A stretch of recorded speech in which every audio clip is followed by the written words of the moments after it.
Hello, friends. It is it is that crazy time of year when we are all so frazzled, and I've been in a bunch of different places today where everybody I was with, they were just so frazzled. So I work in a college, and this is the time of year. I have my own stack of papers to grade, and I have a policy to only grade 5 at a time, because it's better if I do that. These are 10-page research papers about women authors, so it's good to take breaks. So I was thinking about frazzled and how even I am victim of getting frazzled, getting harried, and this time of year seems to bring out the best and the worst of us when it comes to energy, right? So those who celebrate Christmas or Hanukkah, the gift-giving traditions that happen around the holidays, pagan, Christian, whatever. There's this idea of this perfect gift that you have to get, and everything has to be perfect. And it reminds me of planning for a wedding. Like you're planning, you're planning. The food has to be perfect, and the decorations have to be perfect. And if you do, games, they have to be perfect. And when I sat with my parents individually as they died, none of that mattered to them in the end. The things that mattered to my parents individually, and they were not together, they had memories of the people and the things that they did with the people, just the time being together. Not whether the food was good or not, but that funny thing that so-and-so said or the funny thing that so-and-so did. It was the memories they had made with the people. It had nothing to do with the stuff associated with those events. My mom and I, what I remember most about spending Christmas with my mother is listening to lessons and carols with her while she would do her baking, because my mom made all the British things. You have not had fruitcake till you had my mother's fruitcake, and figgy pudding. You haven't had anything like my mother's figgy pudding.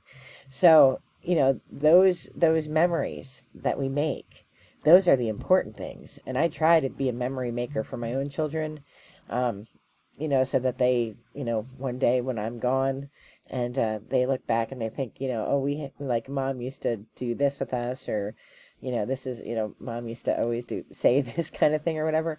Those memories I try to make. And it's hard in a season in our culture where everything is so commercial, and that there's this sort of false expectation of perfection. We look at like the magazines that we have and the websites, and it's like the perfect Christmas. I'm a mountain girl, so I love all the things about the mountain, and I've been watching these videos because I was stuck on this chair for so long, and I'm like, how did I not know that people slice up oranges and dry them and hang them all over the place? How did I not know that? I've been doing Christmas wrong. You know what? Not a single person cared that I didn't hang oranges, with cloves in it. I'm going to do it because I want to try it, and I have a dehydrator, and what else am I going to do with it? So, I think that we get frazzled because we're reaching for the Hallmark version of the holidays, whatever that is, and that's not real. Last year, they had all these, they probably do this year too, and I haven't seen them, all these different, movies on Netflix where it's Castle for Christmas. I don't know if you've ever been in a castle, but they're pretty cold. They're big, airy spots, but, and it's just when you think that's perfect Christmas or perfect holidays or whatever, most of us don't have the money to make that, or the time, or even the talent. That's done by a set team that make those beautiful arrangements. That's done by a team of designers who do that with a budget that is not like a budget that we have at home. So I think, it's most important to make meaning out of the things you can, and those things don't cost money, right? Time, talent, treasure, your gifts of spirit, those things don't cost money. It's making the memories with your kids, or memories with your neighbors if you don't have kids, or if you're an empty nester and your kids are out of the house, and going and helping, the elderly who don't have family around them. Earlier this week, the Girl Scout troop that I co-lead, we went to a nursing home and decorated walkers and wheelchairs. And some of the residents were so excited that we were there to do that. and others were not. They thought it was silly and foolish and a waste of resources. And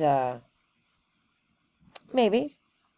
But I think the girls, this particular set of girls, they aren't around older people like that. I've been around older people my whole life. My Aunt Ruth lived to be 102.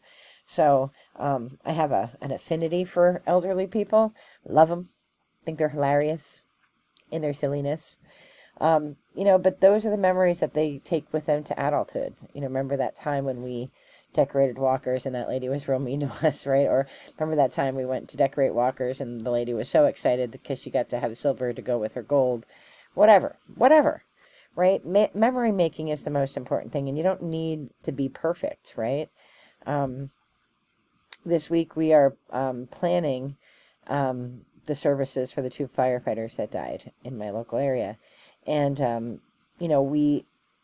it is a tradition, an American tradition, and I suspect this is true around the world, but I can only speak to what I know. Whenever a police officer or a firefighter dies in the line of duty, then usually there's a mass band assembled for that memorial service. And so I expected that to happen, but I hadn't heard anything. But then, through this amazing grapevine that we have as pipers, it got to me, and then I spread the word, because the organizing band is actually not from Pennsylvania. They're from where the other firefighter was from, which was Maryland. So we got it out to all the pipers locally, and a lot of them have commitments already for Wreaths Across America, which is also Saturday. So they can't come, but at least they were invited, and at least they could choose to send a piper. I'm going to go represent one of my bands. And I have found a few people that weren't committed elsewhere that could come and play along with this large memorial pipe band for firefighters, specifically designed for firefighters. And that is, more important than our Christmas party is that night, our holiday party that we throw every year, which is, 50 people in my tiny little house playing tons of games, and there's like, oh, are you worried about the food? I'm not worried about anything.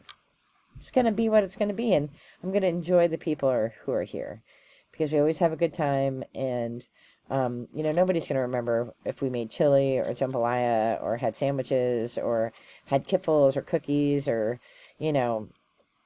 hot dogs. They're going to remember playing Yankee Swap, and they're going to remember playing this giant saran wrap ball thing that I put together every year. I'm not artsy craftsy, so it takes me a really long time to make it, and 12 seconds for it to be destroyed. But it's the memories that we make. It's the people that you're with and the love you get to share with them. And, piping, we pipe at the happiest moments of people's lives, when they get married, when they're having parties. And then we also play at the saddest points in their lives, when they lose somebody.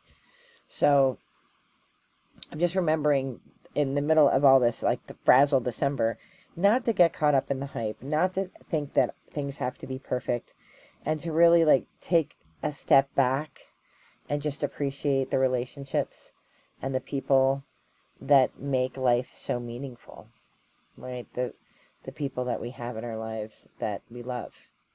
So I am wishing all of you all the best in light and love. If you're feeling frazzled, sit down, make yourself a cuppa, relax, because it's going to be perfect no matter how it turns out. All the best. Light and love. Bye-bye.